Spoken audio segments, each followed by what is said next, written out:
Hello, everyone. This is Paul Ostrow, and I'm very pleased to be moderating the fifth of our important discussions on the topic, how do we build and regain strength in our Minnesota civic institutions? Tonight, we are talking about our policy think tanks, the generators of ideas. We are entitling this discussion tonight, Whither the Policy Wonk, Good Public Policy Through the Marketplace of Ideas. Later, we'll be introducing our panel of future leaders and policy veterans, and they will assist in the questioning of our distinguished guests. But before we do that, we're going to take the first 15 or 20 minutes or so of our conversation tonight, and we're going to turn it over to our two distinguished guests. Mitch Pearlstein comes to us as a leading conservative voice in the state of Minnesota for over 30 years. Mitch is the founder of the Center for the American Experiment and its president for its first quarter century. Even before founding the Center for American Experiment, Mitch had a distinguished career as a speechwriter for former Governor Al Quie, an editorial writer for the Pioneer Press.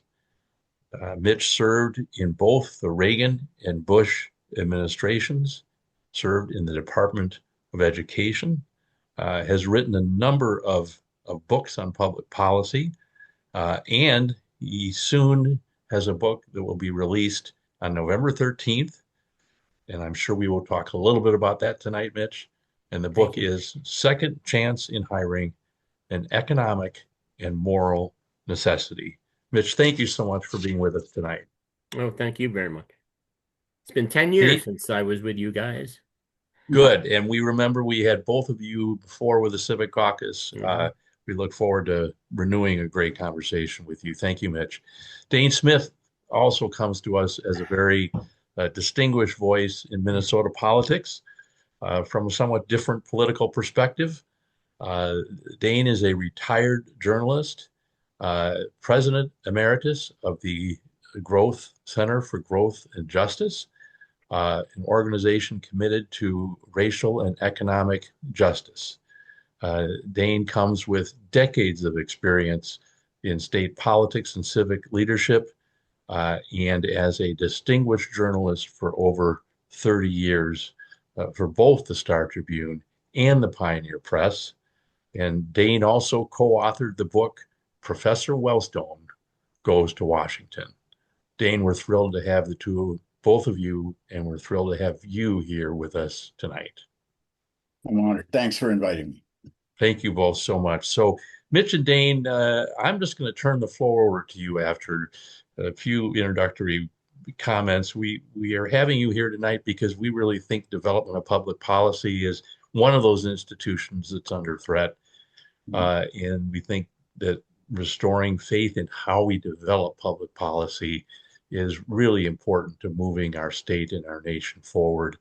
And the two of you are really important voices on that. And what we would ask you to do for a bit here, and again, just turn the floor over to you, and you can moderate yourselves. First of all, each of you, and maybe we'll start with you, Dane. Each of you, I'd like to hear you speak about how you started the organizations you started. What issues most motivated you to start those organizations? And finally, what were some circumstances where the two of you worked together, where perhaps the two of you debated issues together, and how you developed really, as I see it here and have learned, a unique friendship as well. So we'd love to have you comment on all of that, and then we'll, after that, open things up to our panel. Thank you both. Thank you. Okay, I'm going to plunge right in with a little light note that I used to open. Mitch and I often would appear together before various organizations and give a back and forth and tangle over the big issues of the day. But we've always been good friends. So I would often open by saying I'm going to describe two people, and you guess which one conservative think tank in Minnesota and which leads a liberal think tank. One of these is a New York City Jew with a background in academia, a speechwriter for an East Coast university system president, and an opinion writer for a daily newspaper in an urban Democratic stronghold. Okay, you got that? The other is a native Texan with roots in the South going back to Jamestown, raised as a fundamentalist Christian, served 4 years in the United States Navy, and interned for the Republican Party in college. So I think you know this is a trick question. It's the opposite of what you might assume. And so let's be careful with assumptions. So yes, Mitch and I are good friends. We've known each other for 45 years. We were on the same paper, the Pioneer Press, for a time. And I've always admired his integrity and his basic decency as a human. And I think that's so important to going forward in public policy in this country. I'll let Mitch got his organization. He's actually the founder of his organization.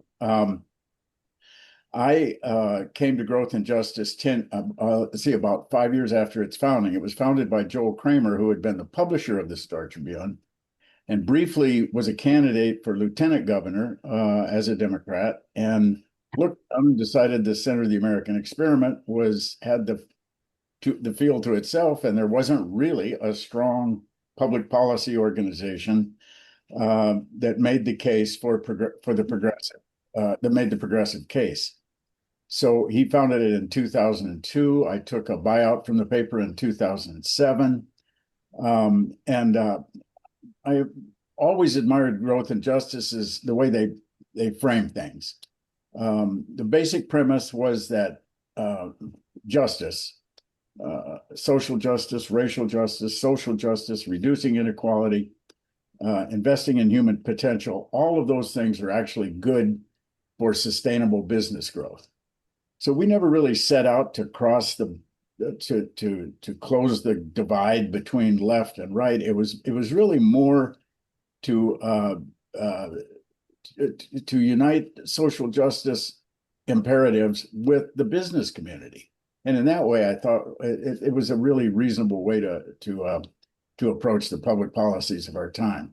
We focused on education policy in particular.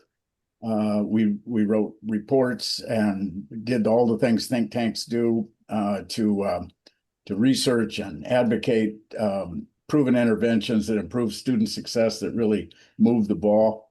And our policy goal was a much higher level of post-secondary attainment, not just four-year degrees, but training for skills and jobs, better paying jobs. We studied the best ways to achieve universal high-quality health care for everyone. Economic security is always a concern for progressives. We've promoted investment in physical infrastructure, public systems in general, and focus more in the later years of our organization on the growing rural-urban divide, and look for policies that could prevent the growing polarity between town and country in Minnesota, and really seriously address rural decline. We did collaborate many times. Got together once a year. I'll let Mitch talk a little bit about that. He really initiated this program where we met annually with several other policy groups, including the Humphrey School, to discuss mutual areas of interest, places where we could find agreement on things. So that's it in a nutshell, and I'll let Mitch introduce himself. Thank you, Dane. Part of my preamble is, in addition to Dane being an old friend, we go back to the mid-1980s, early 1980s at the Pioneer Press. But Growth and Justice is formidable. At least they were. They don't exist anymore. But as a liberal or progressive think tank, choose your word, I never viewed it as anything other than a really worthy competitor and often, at least a couple times a year, collaborator. Very good.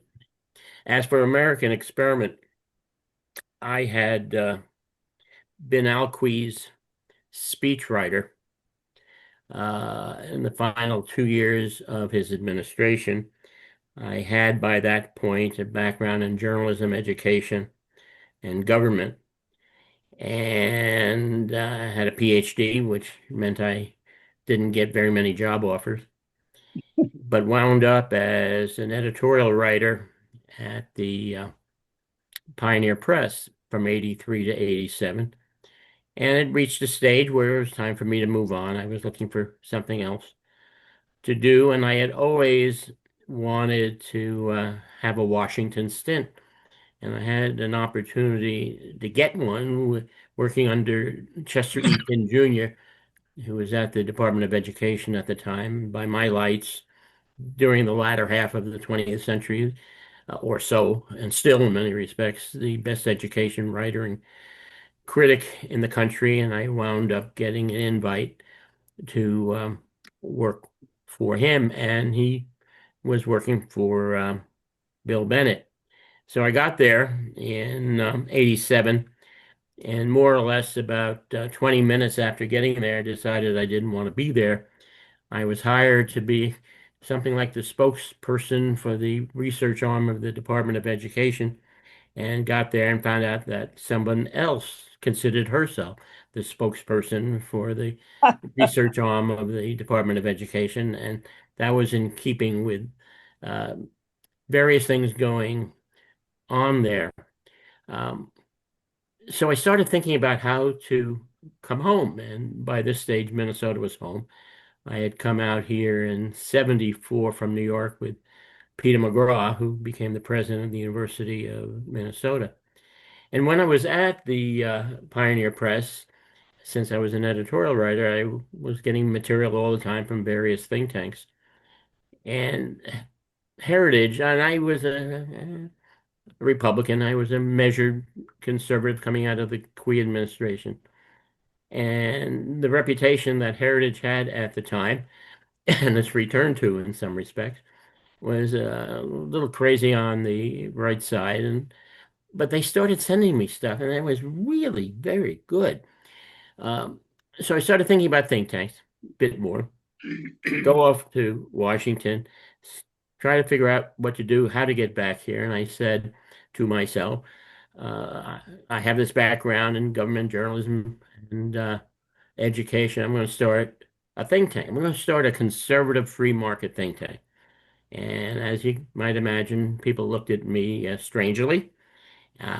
You want to start a what, where was essentially the answer, but I was always confident it would work because Minnesota is not New York, it's not California.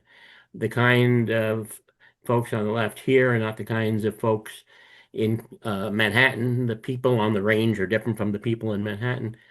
And I figured there were more than enough people out here who would be interested in the subjects I was interested in. And plus, I didn't think conservative ideas were expressed terrifically well and pursued terrifically well in Minnesota. So to collapse the story, I started thinking about it seriously and working on it. Dave Dernberger said at one point, "You keep on talking about this, you have to write a prospectus." And I said, "Hey, good point, Dave." And I wrote the prospectus. And after 2 years of working on this, essentially in Washington, coming back here 17 times, I think it was, to put the organization together largely at my own dime, on my own dime.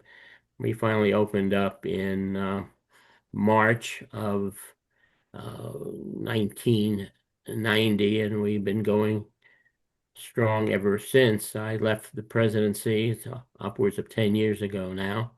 I'm the emeritus founder. I'm on the masthead. I like that. I still have many contacts and friendships over there. And when Paul mentioned the book, Second Chance Hiring, an economic and ethical necessity, the center actually will be doing a book signing and a luncheon for the book, and I'm very thankful for that. But getting to the kinds of things we would do, as you can imagine, just think of a variety of conservative issues, though we stayed away entirely from abortion. We viewed that as a demilitarized zone, and people were very pleased on the right that we were doing that for the most part. I was particularly interested in cultural matters, sociological matters, certainly economic matters, but my strength was families, for example, and education. So the center had a bit of a different flavor than other conservative free market think tanks. And the program Dane mentioned, I'll let it go with this and we'll move on after a quick comment and salute to our friend John Brandel. When John was a absolutely fascinating guy in that he was on our board of advisors as well as a similar group for growth and justice, one conservative, one liberal, progressive, and John could do it with absolute integrity. He was with us when it came to families. He was with us when it came to educational freedom and school choice. And he was with growth and justice on some other issues. When he was dying, to get right blunt about it, um, I pulled together a group of people from the various think tanks and some office holders left and right, and we try to figure out how to salute, to memorialize John, and we came up with this idea, which we wound up calling John Brandel's Uncommon Quest for Common Ground, that American Experiment and Growth and Justice and Citizens League and a few other groups, we would get together once a year. And under the banner, we fight it out all year, but for an hour and a half, once a year, we're going to find common ground. And that's the program we put together. I was very, very proud of it. Ran for more than a dozen years. Came to a close, as things generally do. But it was under those auspices that Dane and I did much of our work together.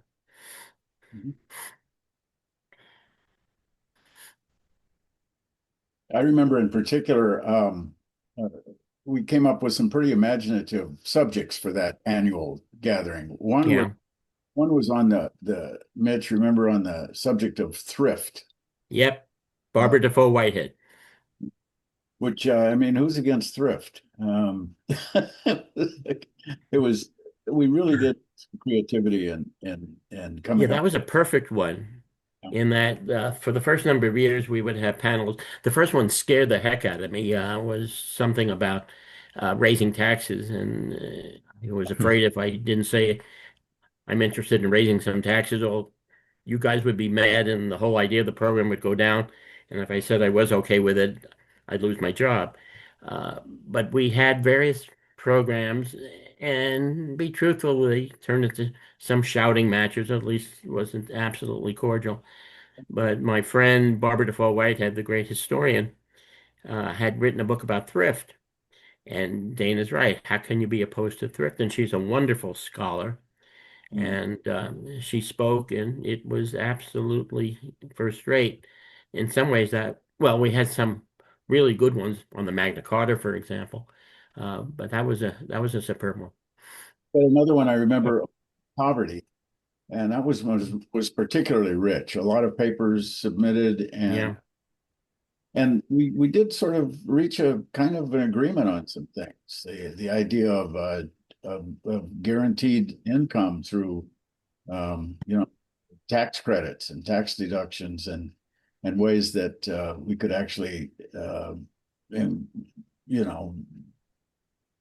Yeah, I can't recall too many of the actual details at this stage. What I do recall vividly, and I've been looking at it the last couple of days in preparation for this conversation, um, when looking at major think tanks nationally, and I would like to say something about them as we go along, but the Brookings Institution, which is viewed as modestly on the left, and sometimes they're not all that liberal. They have some conservative folks there. And the American Enterprise Institute, a conservative think tank, and they had an ongoing program between the two organizations, consultations and programs looking for common ground on doing what can be done to reduce poverty. First rate, and we linked into that because we knew a number of people at Brookings and at AEI. Well, thank you both for really setting the stage. Excuse me, I'm sorry. Thank you both for really setting the stage for us tonight. Thank you. And I want to mention that even before I was involved in the Civic Caucus, the very first interview that the Civic Caucus conducted was on the topic of polarization, and John Brandel was our interviewee. So sadly, John was prophetic that things were getting worse, and they are so much worse now. And we certainly need leaders like him now more than ever. I want to turn things over to our panel. I think I'm going to have each of the panelists give before you ask your question, just give a quick 30-second or less introduction of yourself. So rather than having me do it, but do that right before you ask your question. So we are going to start with our youth leaders. And again, just say a few things about yourself and then a question for one or both of our speakers tonight. So Feven, I will start with you. Hi, I'm Feven Tesfaye, a rising senior at Burnsville High School, and I have a question specifically for Mitch, and wanting to ask, as you mentioned, you work at the Department of Education during the Reagan administration, and I'm curious why you wanted to transition from an executive branch or more government work into being a part of a think tank. I just didn't enjoy being in Washington, to be frank about it. If I had well, first of all, getting personal, if my personal life was in better shape if I were married rather than being single, I might have enjoyed the department more. But it was clear to me that I was just not put on this planet to work in that kind of bureaucracy. I had worked at the University of Minnesota, which is a bureaucracy, but then again, I was the president's speechwriter, so I got to avoid much of the bureaucracy. I had done the same thing at another university, Binghamton University, wearing the sweatshirt here with him earlier on. But no, the Department of Education just didn't cut it for me. And I wanted to come home. This is home. I moved here 51 years ago. Fantastic. Thank you for that question, Feven. Thank you. Ipshita? Hello.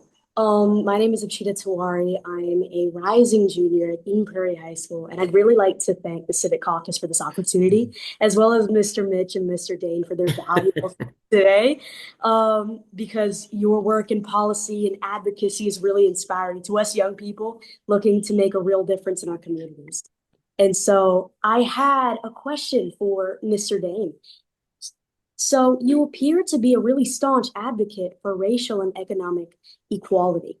And so my question for you is if you can recall any experience or experiences that have led you down this path of advocacy, particularly through your think tank, Growth and Justice. Yeah.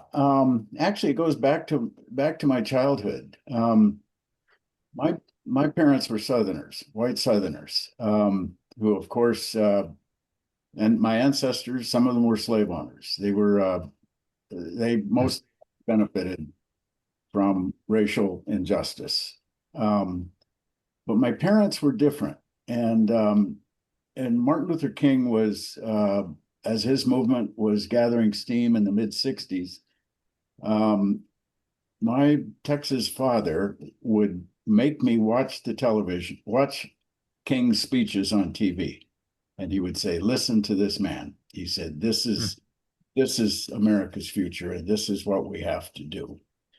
And that really stuck with me. And even though I was raised in a fundamentalist Christian household, and often Southern Baptists can be the worst segregationists, and still are in many parts of the South and throughout the country. their particular strain of the Baptist faith, there's hard shell and soft shell.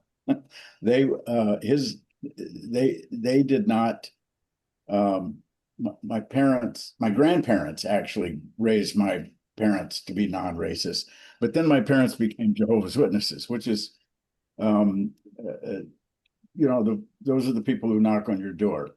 And our faith, more than just about any Protestant,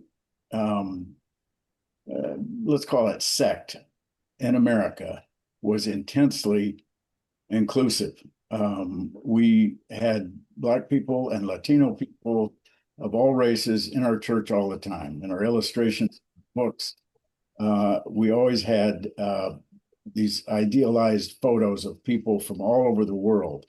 We really were one worlders, and we did not we were not allowed to get involved in politics or even join the military. So that was a big influence on me, and it lasted with me throughout my life. And as I proceeded in my journalism career, of course, journalists, news media in general did take a side on the civil rights movement, and if that be bias, make the most of it. I think it was important to do that, and it's proven to be a tougher challenge than we thought at first. But there's no question that we have to stay after it. So that's kind of what influenced me early on, and my journalism career sharpened my interest in that, and not just racial inequality, discrimination, the whole history of it, but economic inequality too. The tendency of capitalism unchecked to funnel all the money to the top, the ability of working folks to get a fair shot. That's form of economic justice always struck me as equally important. I don't think one is more important than the other. A lot of times we're forced to choose on those two things, but that's what drove me. Let me jump in with one quick point. That'll be a segue to something later on. First of all, I have the greatest respect for people in the South who viewed the world and pursued the world in the way that Dane's family did. Great respect. On the question of religion, it has played and continues to play a role in my life that may not be terribly apparent. I'm married to Episcopal clergy, first of all, the Reverend McGowan, which has something to do with this, but at the very heart of American experiment from the very first day was my view that we had to take greater advantage of the religious institutions and traditions in this country to help people in need, while fully respecting American variety and the Constitution. And that has been key, will always be key, and we'll pursue that a bit more. And it ties into questions of race very much so, and manifests itself best of all for me in the school choice movement, giving kids the opportunity, low-income kids particularly, to get the best education that they can. And for many kids who have holes in their hearts where their daddy should be, it would be an education in a religious institution, meaning that's one of the reasons, a large reason I am a supporter of school choice, real school choice, including private schools. Thank you both, and thank you, Ipshita, for the question. We do have another journalist in the mix, and I'm going to call on her now. Dana, do you want to introduce yourself and ask your question?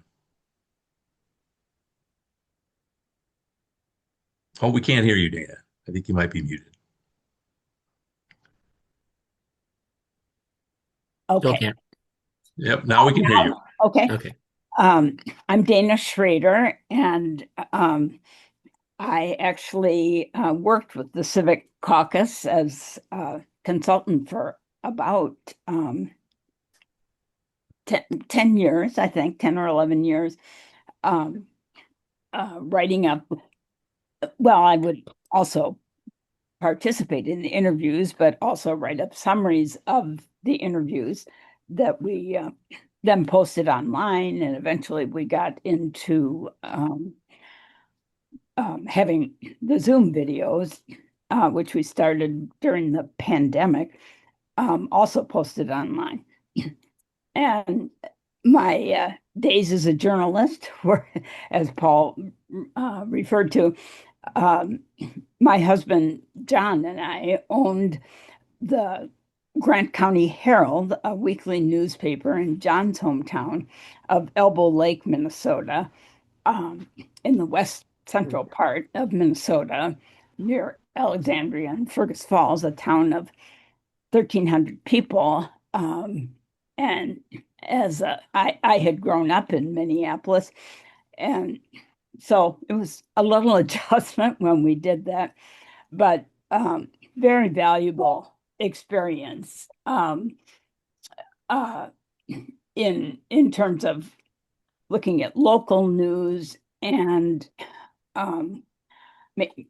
focusing on being the best little newspaper we could be in reporting on local issues.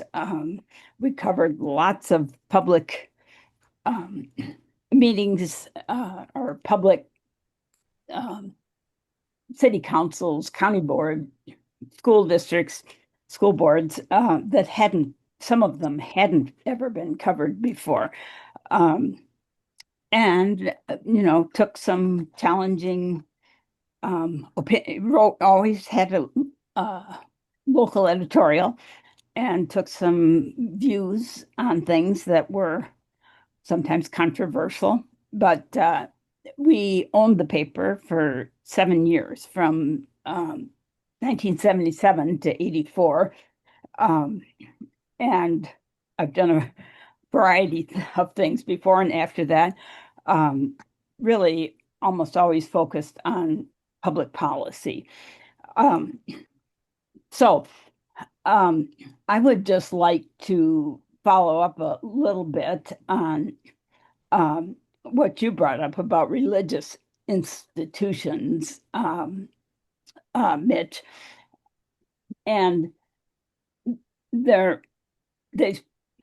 you said religion has played a big role in your life, and as did Dane. And actually, I'd like to ask you both about the school choice question, which is kind of it's been a hot topic for some time.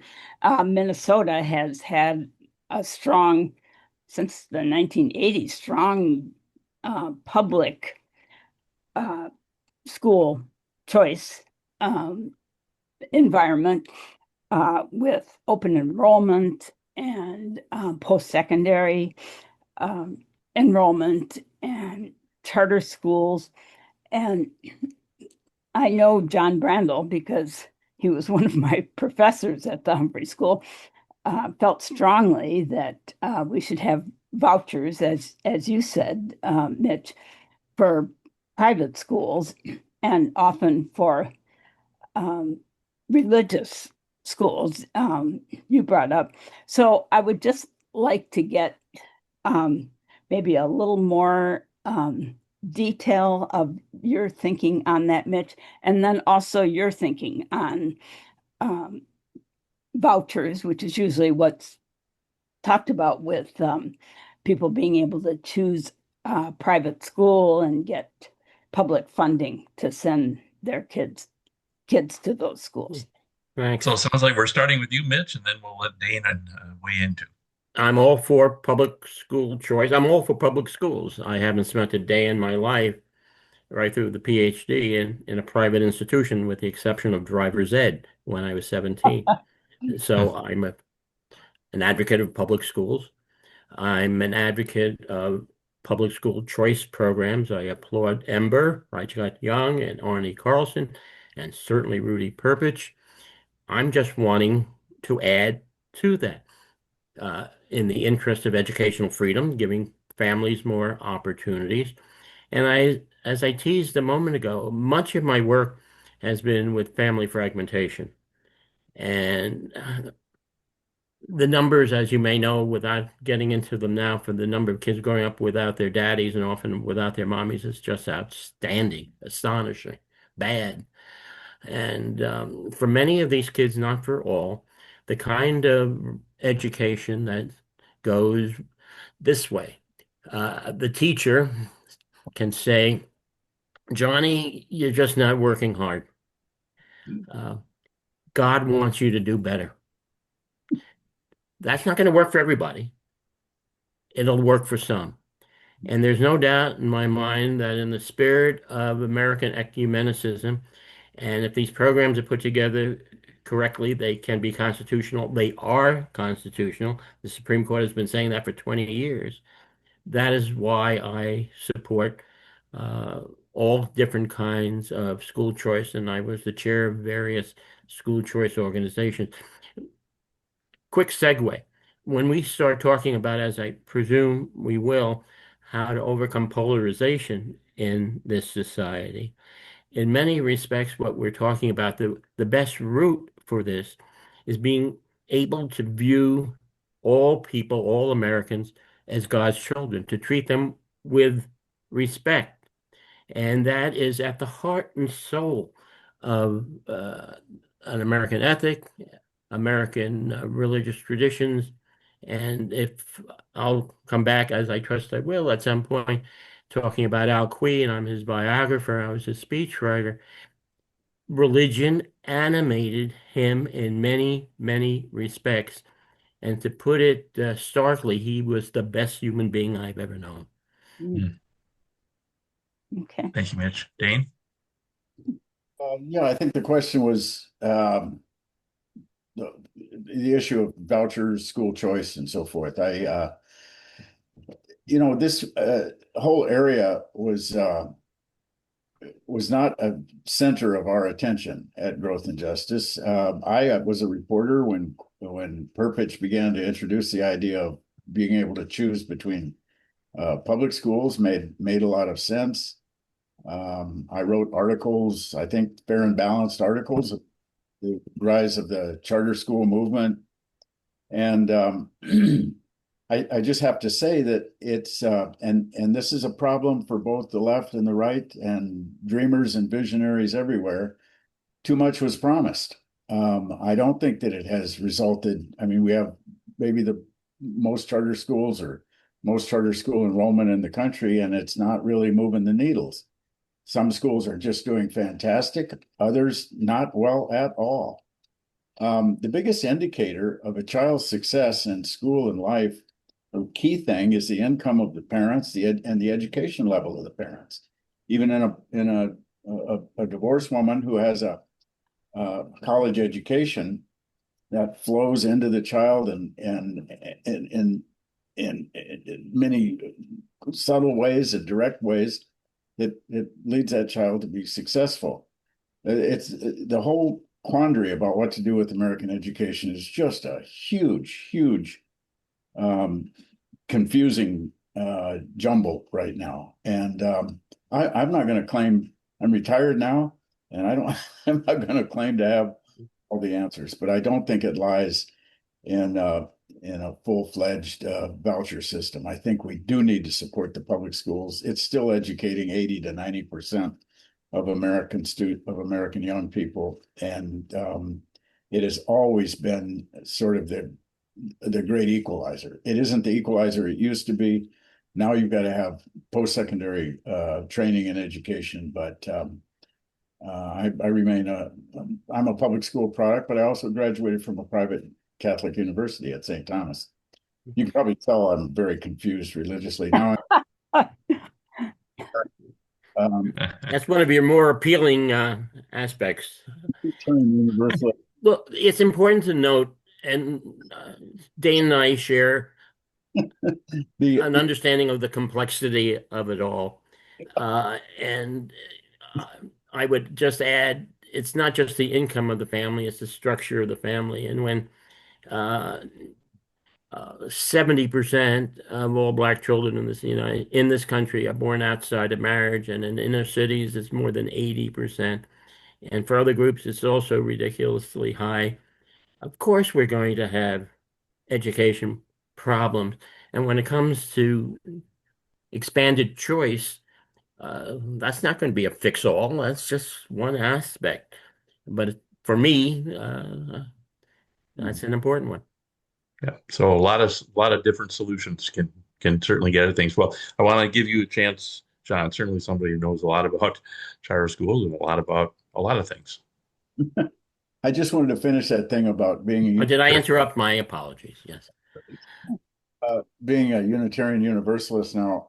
The standard joke about that is I'm the embodiment of a joke that goes, "What you get when you cross a Unitarian Universalist with a Jehovah's Witness?" I mean, I was somebody who knocked the door for no apparent reason. I remember. I'm getting the sense, I'm going to call on John here, but I'm not getting the sense that some kind of a merge between the two of you, and we'd have just about everybody covered. So We've been on the road together for a while. yeah, John. For the two students, realize that I'm the oldest guy on the call, and I'm more wise than everybody else. Okay. So I started in Wilmington, Delaware, went to Carleton, and by the way, I'm an agent for Carleton, and if you both don't go to Carleton, I'll be sorely disappointed. Well, I came out to Carleton, went to Duke Law School. My first exposure to public policy was as a volunteer lawyer for the Department of Justice in Eastern North Carolina, enforcing the 1964 Civil Rights Act against the school district. Oh. But it got even more curious because I think perhaps the bug got a little into my soul deeper when I shook hands with Richard Nixon as he was giving me my law degree. Oh. At that time, I was a distinguished graduate of Duke Law. And I was very active through a group called the Ripon Society. But first I got elected to the city council at 28 by a total fluke. I mean, it would take hours to explain what happened, but actually I don't really know. I just ended up winning. So I continued involvement in public policy. Gradually, as I grew older, I grew, I think, wiser and became a Democrat, but that's just my view of the world. A centrist Democrat. Most of my policy work is on Democrats and public school choice. I helped invent charter schools with others. I've been a charter school lawyer from the beginning. I still am at 84, although I don't have as many. I'm not looking for business. That just kind of comes into my desk. So I'm still quite active in the school arena. So my question, however, is different. I think we are now at a time since the first Trump campaign when ideas don't make any difference anymore. I don't think politicians in the House, maybe a few in the Senate, have no interest in policy. And many of them, including our lovely president, don't understand much of anything about public policy and don't really care. It's all about power and money. And I think today your two organizations would probably make the wise choices and great ideas. I mean, Mitch and I have talked about stuff. I don't know Dane quite as well. But when ideas get lost and forgotten and ignored on purpose in national and state politics, this country is in real trouble. And I think I'd like to know what, if anything, the two of you might suggest how we get policy back in the debate. Yeah. It's not in the debate right now. Doesn't exist. This is a question really bugs me too. This is a great question. There's a feeling now that people's minds are made up and new information has no effect whatsoever on the electorate. I worry about that a lot. And it doesn't help that the president of the United States is kind of impervious to facts and data. I mean, the media has quit keeping track of how many falsehoods he utters every day. There's sort of a feeling that there's on the right, especially, there's an outright contempt for anything having to do with learning and higher education, and it's really frightening. There's some worry on that on the left too, but I actually think this problem is bigger on the right. Low information voters are a real problem, and we all know where they tend to vote right now. Trump doesn't value data or accurate information. But let me say this. Arguably, a think tank filled with wonks called the Heritage Foundation is arguably in control of the policies of this nation right now. Last time I checked, there are still a lot of think tanks, and I think lawmakers at every level still rely on them to slice and dice data the way they do. And a lot of people, I think, really do try to stick to the facts in the debate. I think Minnesota's a little better off that way. I'm not in the middle of the fray the way I used to be, but I think just the attitude and the hearings that I've been testifying at, and just the general feeling is not quite as bad as it is nationally, at least. And I think there's, I'm worried about the Center of the American Experiment. I don't know if you've seen their latest, and I'm not gonna put Mitch on the spot about what it's doing under new management, but they just put a red hat on the loon here in their latest issue. Was always very careful about steering away from endorsing candidates and parties. But I don't know how much closer you can get to crossing the C3 line. And of course, Reagan's going to erase the C3 line on, open advocacy of parties and policies.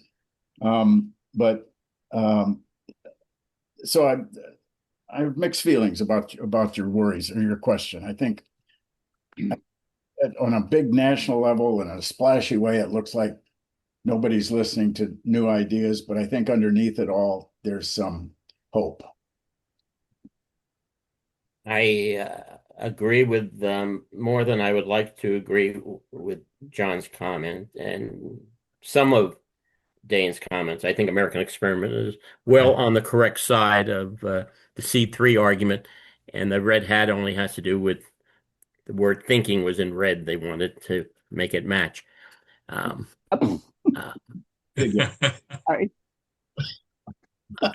Now we're really getting into a debate here.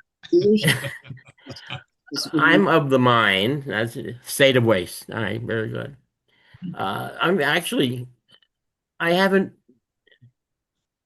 followed American Experiment over the last 10 years as closely as some people might imagine. But I do think it is doing a terrific job. I'm not going to agree with everything it does, but it is, I think, more measured than some people are assuming these days. But putting American Experiment aside, Peter Bell and I, and everybody knows Peter Bell, we did a column, an op-ed in the Strib that ran 2 days after the inauguration in January, titled, "We Look Forward to the Day When We Can Call Ourselves Republicans Again." So I'm not a Republican anymore. Thank you. And it has to do with the kinds of things that Dane has just mentioned. The total lack of respect for facts. I'm trained academically and journalistically, and these are very important to me. They're not important at all to much of the Republican Party these days. So I have real problems with that. And yeah, you listen to what's going on in DC, and it's hard to ferret out an idea of any substance here and there. And that's an overstatement, a rhetorical statement. However, there is plenty, and I thought that this is what I prepared for in many respects for this conversation. There is a great deal of work being done in think tanks across the country, left and right, that is substantial, that is important. I just picked off earlier today from my bookshelf, and these are also people, the writers are not necessarily tied to think tanks, but they usually are, but they have nothing to do with universities and colleges. The great stuff is not coming out of higher education. So here's a brand new party by Russ Doffat and Rian Salam. Terrific. Uh, People are familiar with Bill Bishop's The Big Short. People are familiar with Orrin Cass's The Once and Future Worker. People are familiar with Yuval Levin's A Time to Build. Levin's The Fractured Republic. This is work that is aimed at bringing people together to uh, make rich public debate with good ideas. The problem is, as you have said, as we have said, getting it involved uh, in the actual political process. But there's no doubt that there is great public policy work, socio-cultural work. In many ways, I'm more of a culturalist than I am a policy guy. There is wonderful work being done.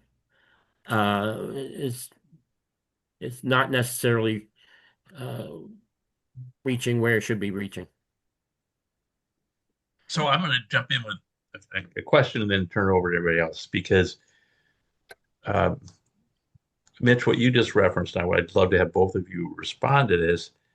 Um, I have no doubt there's a lot of great work going on in many, many think tanks. But I think you just phrased it, Mitch, that that's not getting into the actual political debate. It's not, and some of that is that there is no political debate. And at least it seems like at one point there was at least the pretense of when you would be debating a bill, you would actually talk about policy. You would actually have open conversations about compromises. And now everything seems to be done behind closed doors on strictly party line votes.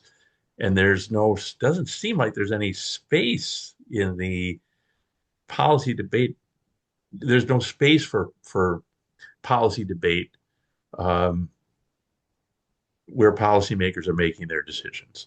How do we fix that? Yeah, I mean, am I right about that? And how do we fix that? I have a thought, but I think Dane's thought will be more central. That's my sense. I don't really think we may be overstating when you say that there is no debate. I hear it, I see it, I find it. I find it in the media, and I realize the media I look at isn't the media that most people look at. But I followed debate in this last legislature. I'm more focused on Minnesota than nationally. And I saw people rising up, citing statistics, giving speeches. Didn't seem to change a lot of minds. The party line votes always came down pretty much predictably and the same. But I don't think I think it's an oversimplification to say that there is no reasoned debate. I think both sides try to bring facts to the table, make their arguments, and I think there's some encouraging signs of especially in Minnesota.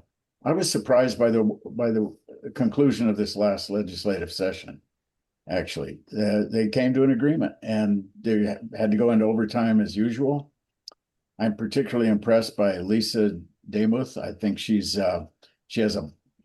just a real civil, moderate demeanor to her, and I think that that what we see happening nationally on social media kind of it overtakes everything else, and we're not really watching carefully what's being said in the committees and in the debate. Nationally, no question, the polarity is worse than it is in Minnesota. And actually, but I'd like to encourage folks to read a series that I just recently completed in MinPost called Reappraising Minnesota. And it's a fairly positive, optimistic look at where we've come and where we're headed as a state. And I think it might be a little antidote to the gloom and doom. Paul, Yeah, I didn't. Let me just real quickly, and then I'll turn it over to you, John. I guess let me give one more chance to have Mitch respond.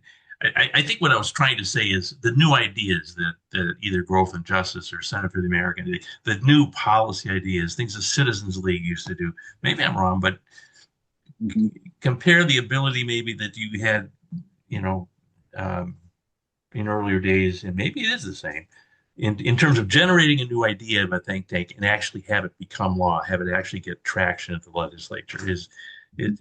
Am I overstating that that's more difficult than it used to be?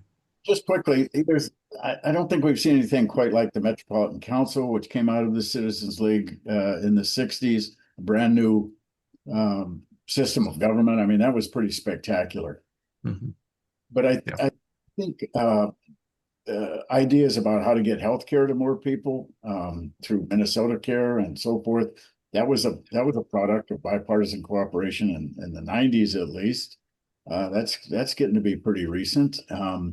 And when you get down into the weeds on specific policy implementation, I was struck that the Republicans did not try to overturn or repeal the paid leave law this last time. It strikes me that would have been a prime target for them to go after. I think it's actually too popular to go after, but they didn't. And paid family leave is a new thing for this state. So I do have an element of hope, and I'll tell you what it is. And for our high school students, the Democrat DSA chaos today is a division that people say, well, this is really serious. This is big time stuff. But let me remind you that all of us survived the Vietnam War protests. Mm-hmm. Even as the first Republican office holder in this part of the country to be part of the anti-war movement. The tension and the break between people in the Democrat Party, I believe, was far worse. So my hope is that we survive that. We shall survive this. I don't know, but that's my base of hope. Let me throw out an idea, if I might. And John, I didn't interrupt you just now, did I? I'm done. I believe in the cycles of American politics. Things change up, down, left, right.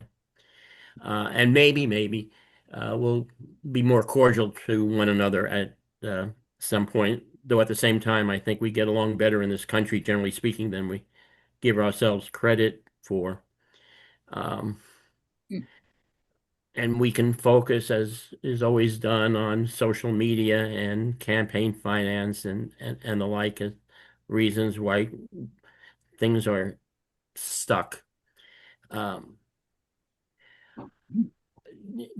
Does anyone remember Jeff Flake, who was in the Senate from Arizona, the senator? He was my counterpart at the Goldwater Institute, the conservative think tank in Arizona, when I was doing American Experiment early on.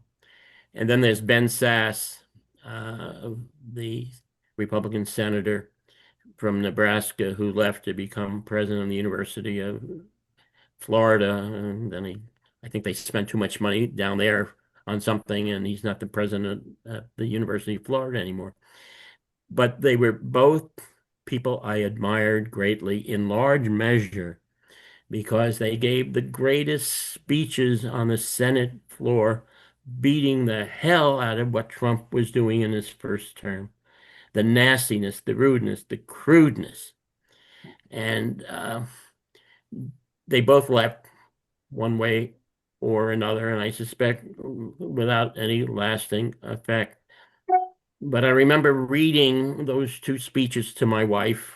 When something I read is really important and lovely, I try to read it to her. And I think about Al Quie during those horrible days of the economic crisis back in the very early 80s when he was beaten up more by Republicans in many respects than by Democrats. And we had fallen into ideological bunkers. We have to get out of that. And this is some crazy romantic idea of mine. If we can find enough, and they can find themselves, Republicans in government, various levels of government, who would say, I just can't stand this anymore. This is unfortunate. This is terrible. And I am going to resign in protest. Maybe that will start getting more attention. And I think about, and I'm not going to use any names and get somebody in trouble, in Republican politics in Minnesota, someone who is religiously animated is viewed as fair and as terrific and wonderful. If that person would say, this is enough, and I resign, Mhm.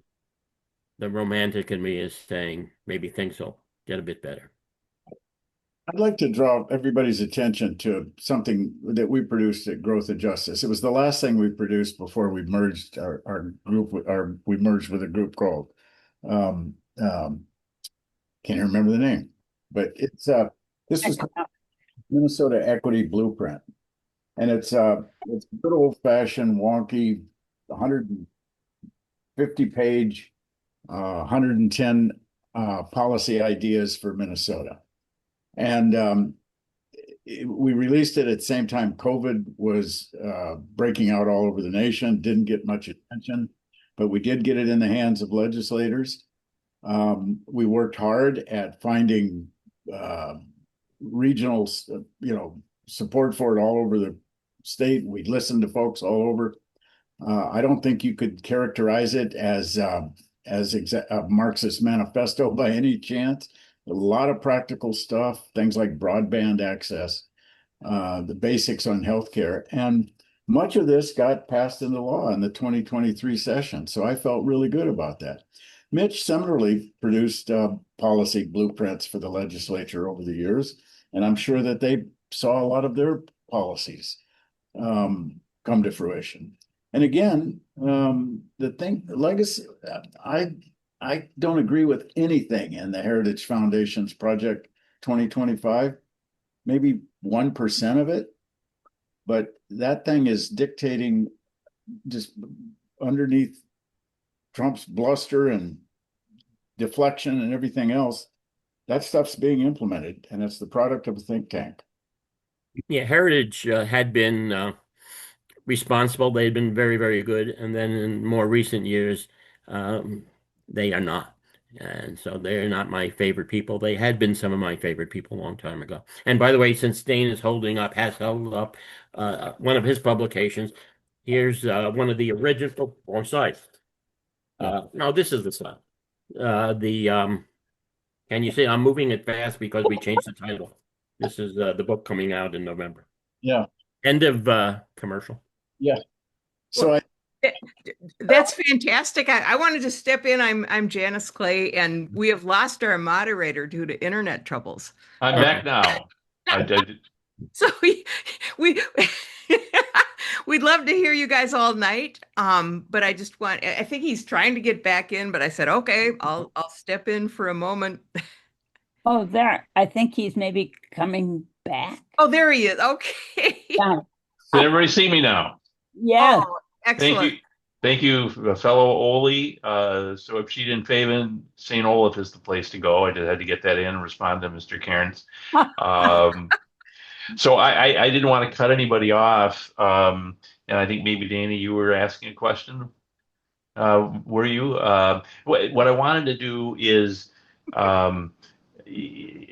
I wanted to perhaps start moving us to our lightning round, but I also want to acknowledge John talked about our young leaders and how they give us hope. Feven and Ipshita, I want to give you, one of you or both of you a chance for another question, and then we'll move into our lightning round, because clearly the two of you I know are excited to be here because you do love public policy and you do want new ideas, and you're going to be generating them. So an open invitation to either one of you if you have a question. I can ask another question. I know, Dane, you mentioned your publication that you put out.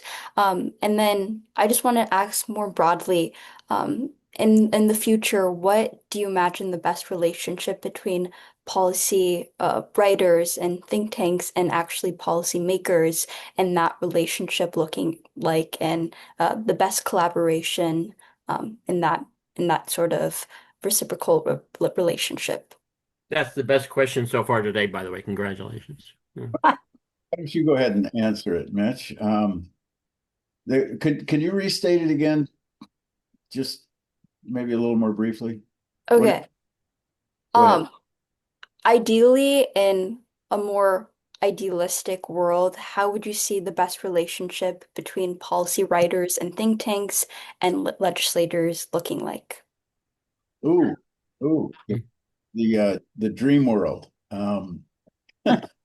Yeah. Okay. So every legislator carefully reads every word of every document that weighs in on a subject, and uh, and and we have a system where they don't get any money from any private interest. It all comes from publicly financed campaigns, and they weigh the pros and cons about what would be best for the most people, um, and especially how it impacts the least among us, as Jesus often put it.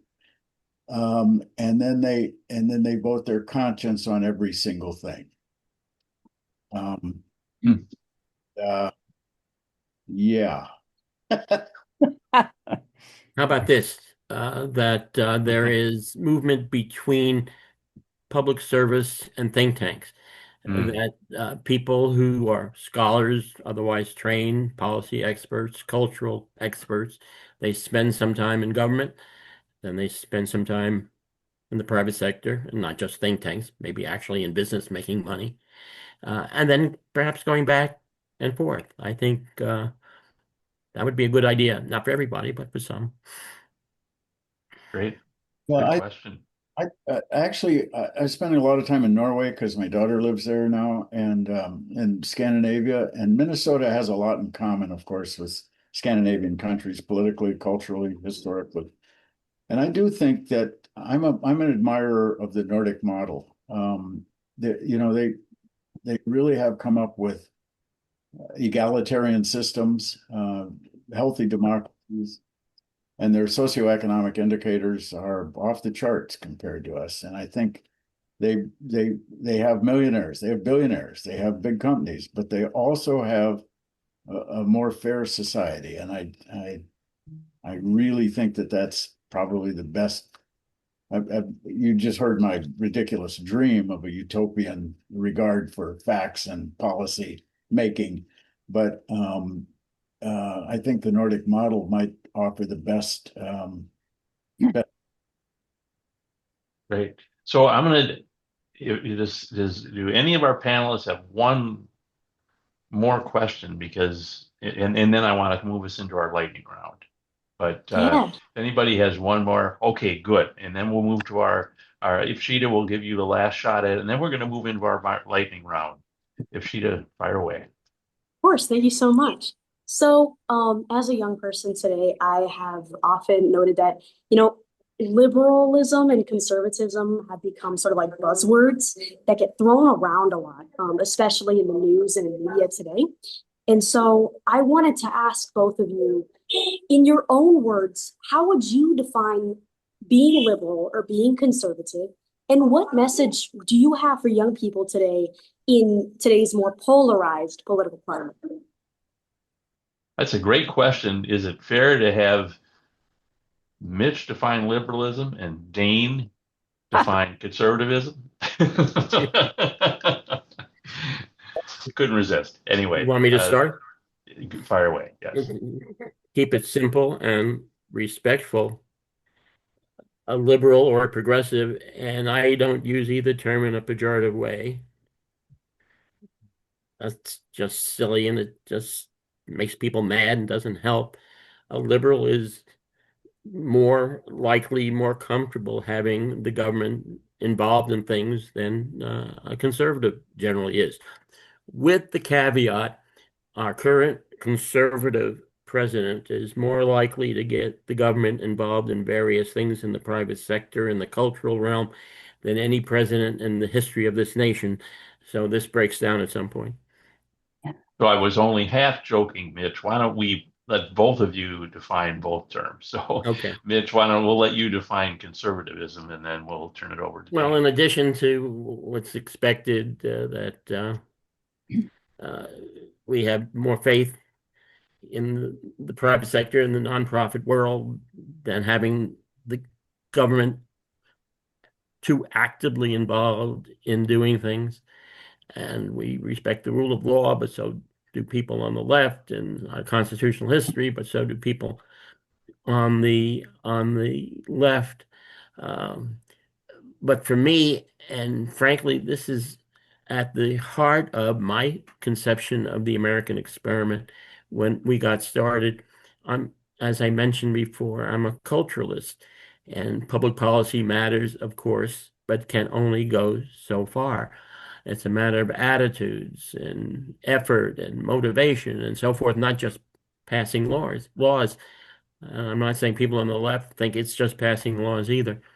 But if we're talking about, for example, family fragmentation, which I've long described as the overwhelming social disaster of our time, that has far more to do with things cultural, attitudinal. Those are the real roots. And while you can make an argument that welfare policy and economics have something to do with it, of course they do. But my focus and conservatives' focus would be more on the cultural side of the equation. Great. Thank you. Dane? One kind of joking difference between liberals and conservatives, one of my favorites, is that liberals or the conservatives are quite content with the world's current injustices. And liberals want to replace those with new injustices. Seriously, I'm proudly liberal. I'm proudly woke, super woke. For me, the essence of liberalism is fairness and equality. The capitalistic system has shown repeatedly that left all by itself, it will distribute most resources to the capitalists themselves. If it weren't for regulation and taxation, we wouldn't have a successful society in this country. The government is not our enemy. The government is us. We're a democracy. And that's essential to this, to liberalism, as is civil liberties and openness of a society, and cultural freedom to be who you want to be. It's really about reducing the injustices and unfairness and miseries of life. And you can't fix everything. I realize that. We know that. But liberalism, America was started out as a radical country. We defied the authority of monarchs and religious leaders. We were not going to be any longer a theocracy or a top-down country. We would run our government ourselves, and that involved all of us having a say on who gets how much. And that's what democracy is about, and a liberal democracy is better than an illiberal democracy.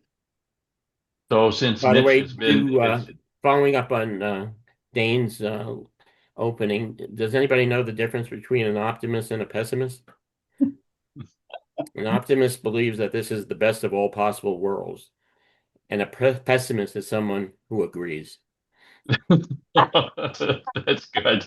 Yeah, well, you both have had some great pithy lines, but so Dane, because Mitch was so benevolent in how he attempted to define liberalism, what is your knowing that your good friend Mitch is in this discussion? What is your most benevolent definition of conservatism? Well, I think conservatism at its best is careful about preserving what's worth preserving.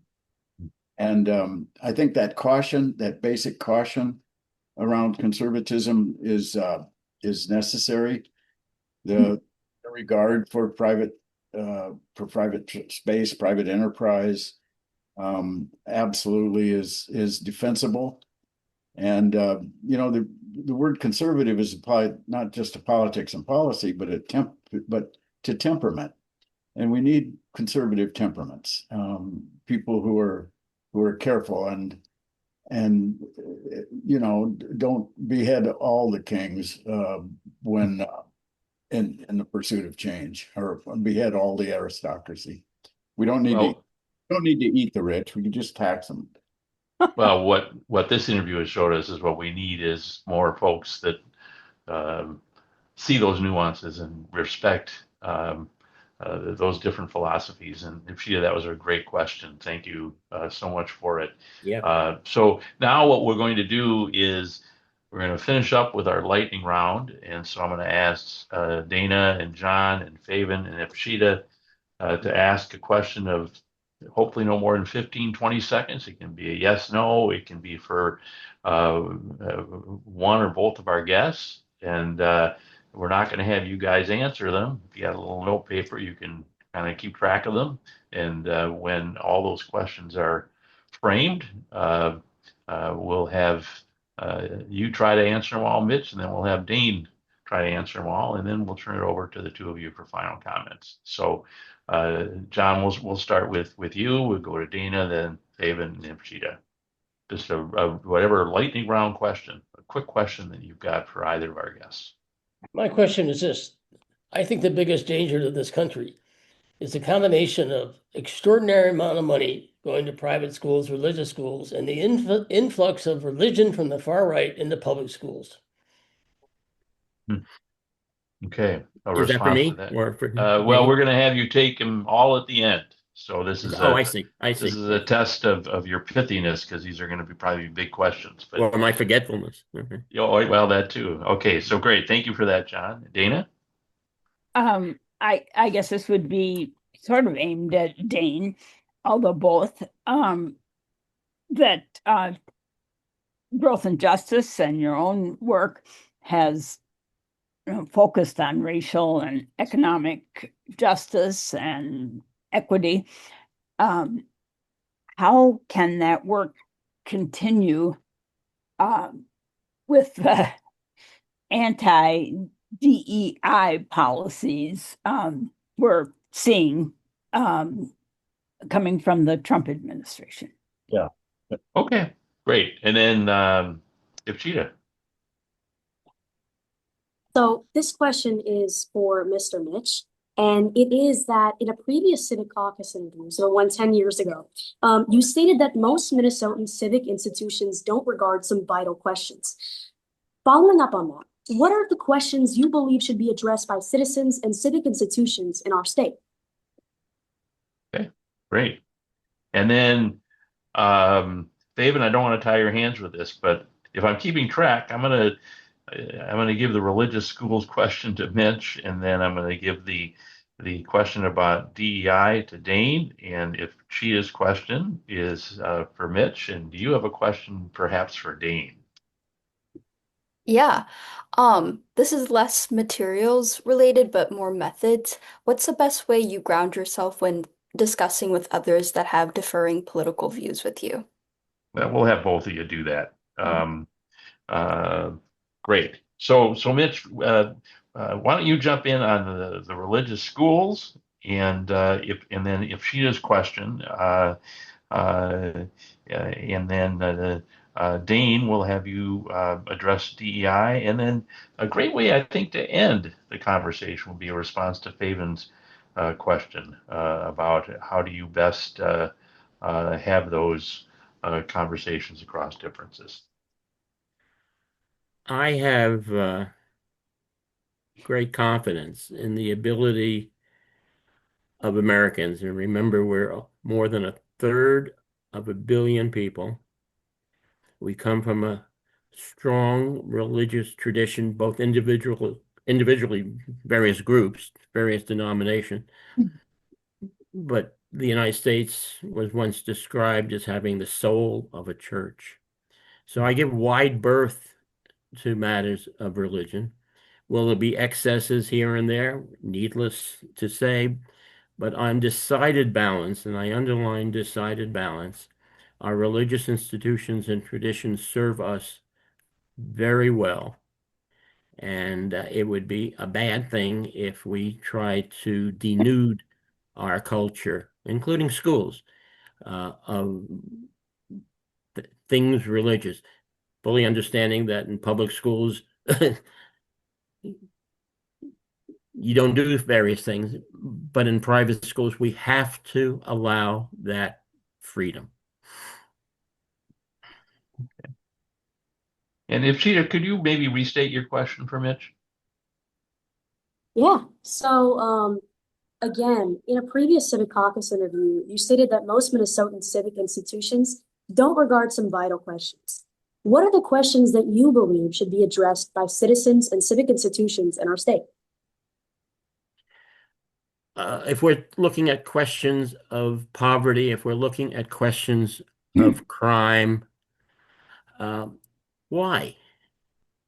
Why, other than to be expected explanations of economic unfairness and the like, are we having such problems? And I don't want to be a Johnny One Note, but I've written a couple books in a Johnny One Note-ish way, perhaps. Family fragmentation, family breakdown is the line I use, the overwhelming social disaster of our time. And we will never improve education sufficiently. We will never reduce crime sufficiently as long as so many kids are growing up in such disarray. But we don't want to talk about that. Yeah, thank you, Mitch. Dane, you said I think maybe you set up Dana's question here because you you said you're extremely woke earlier on, and Dana wanted you to comment about how can equity work continue given the attacks on DEI. Yeah, this is a huge, huge problem. The demonization underway of anything that remotely resembles racial justice advocacy, I think will someday be remembered as a truly shameful episode in our history, equal to the rise of the KKK. And we've seen this throughout our history. Every time there's forward progress towards true racial equality, the idea of equity, the idea of compensation for discrimination, this nasty, ugly blowback occurs. I will say that I think there was some bathwater in the movement. Destroying the baby is not a rational response to some bathwater. I thought that some of the rhetoric, some of the tone, some of the darkness and multicultural dogma was a bit too far. But I'm noticing that many public and private institutions, despite the almost declaring any kind of DEI training or consciousness to be illegal, despite that, a lot of people are keeping their heads down. Businesses are continuing to quietly try to hire and promote persons of color, trying to make sure that no overt discrimination is taking place in their workplaces. They're more sensitive to their customers and employees than they were.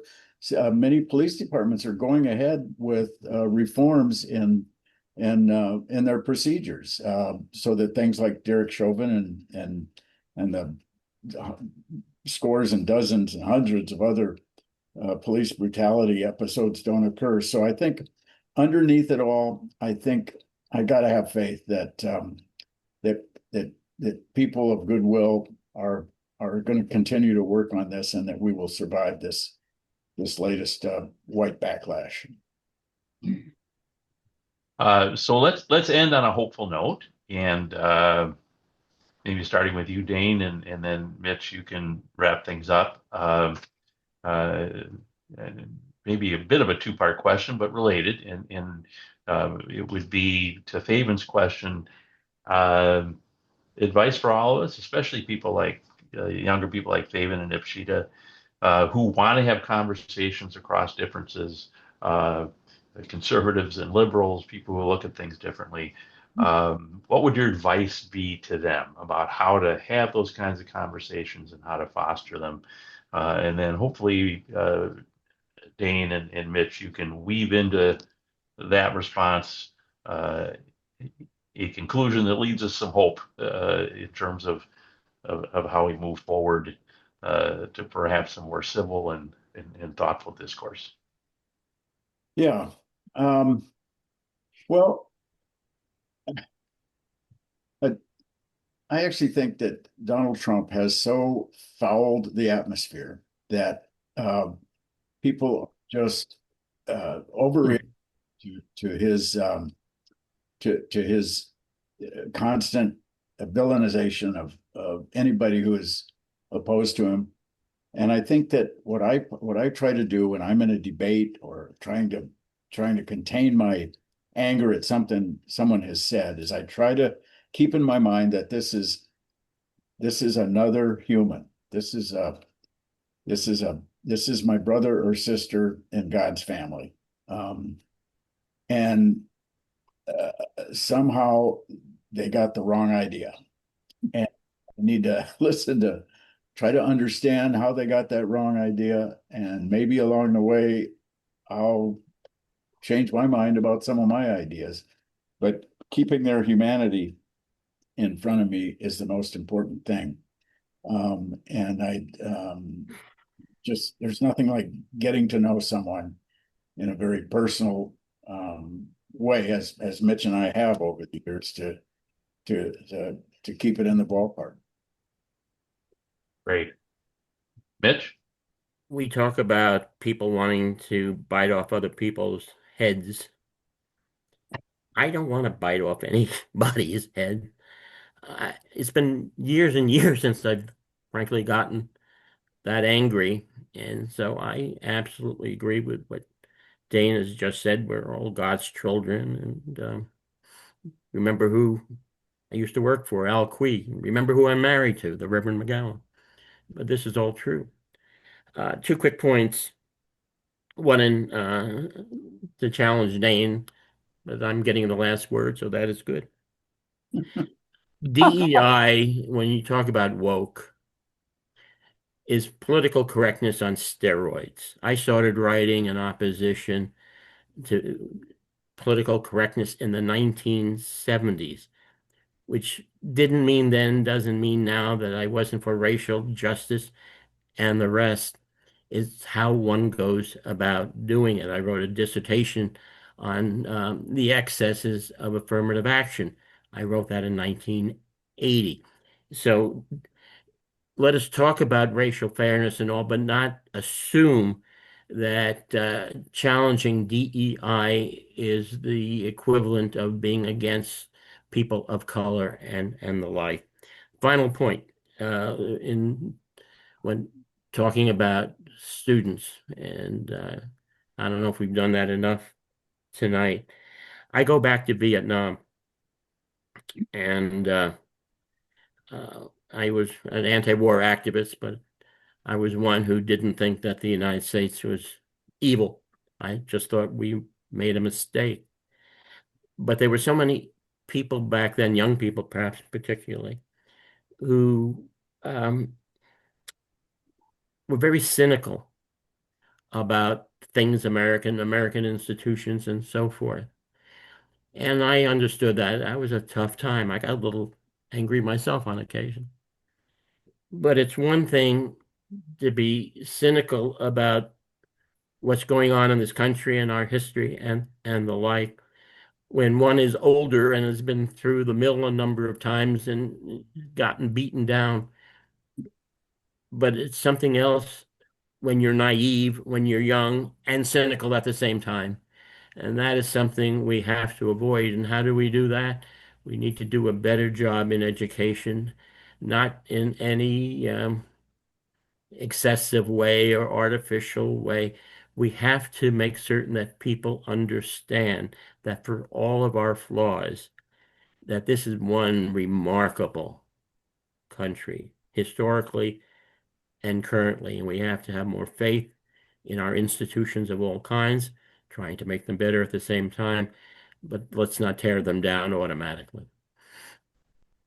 Well, Mitch, I can't think of a better way to end the fifth in our installment of how to rebuild faith in our institutions, because that really is what these conversations are all about. Thank you. And thank you for that. Dane, thank you for all your thoughtful comments. Thank you both for the friendship that you have for each other and the example that is to the rest of us who come at things from different perspectives. Thank you to our panelists, to John and to Dana, our policy veterans, and our future leaders in whom we will entrust this wonderful country and state in the years ahead. Great, thanks. And can we do this again next week? I've had a good time.